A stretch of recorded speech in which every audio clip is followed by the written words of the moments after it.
आणि अमरावती एवढी सोपी नहीं है, एवढी सोपी नहीं है। अमरावती को इतने हल्के में नहीं लेना, और अमरावती की बहू को तो उससे भी ज्यादा हल्के में मत लेना। जेव्हा नवनीत राणा बोलते तर नवनीत राणा एकट्याच्या हिशोबाने नाही, या मतदारसंघामध्ये आणि महाराष्ट्रामध्ये राहणारी प्रत्येक महिलांचा स्वाभिमान घेऊन या मंचावरनं बोलते।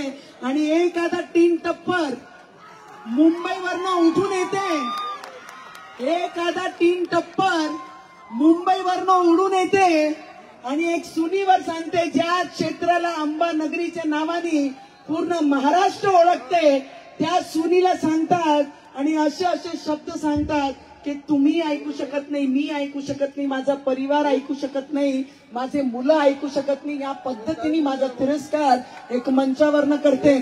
मी माझ्या परिवारांना, माझ्या सासरवाडींना, मी महिलांना विचारन की आपले एखादी सुनीवर जर कोणी असा खालच्या पातळीवर बोलत असेल तर माझी अमरावतीची महिला, युवक, बुजुर्ग हे बर्दाश्त करणार काय? कोणी बर्दाश्त करू काय? मी त्यांना एवढंच सांगते, तुमची लायकी काय आहे?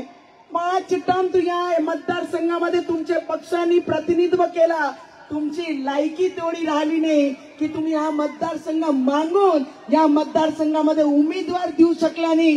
तेवढीच लायकी तुमची आहे की तुमची पातळी एवढी घसरली, तुमची बोलाची पातळी एवढी घसरली की तुम्हाला महिलांचा मान आणि सन्मान आणि कोणत्या क्षेत्रात जात आहे ते सुद्धा तुम्हाला तुमच्या डोक्यात राहिलं नाही। मी आपल्याला अंजनगावच्या माझे सगळे भावांना, सगळे बुजुर्गांना आणि सगळे महिलांना, सगळे माझे मेजॉरिटी माझ्यापेक्षा खूप सिनियर कार्यकर्ता भारतीय जनता पार्टीचे स्वाभिमानचे सगळे इथे बसलेले आहेत। मी आपल्याला एकच शब्द मागन, तुम्ही ध्यान काय? मागच्या लोक तुम्ही ध्यान 5 दिवस देशाकरिता।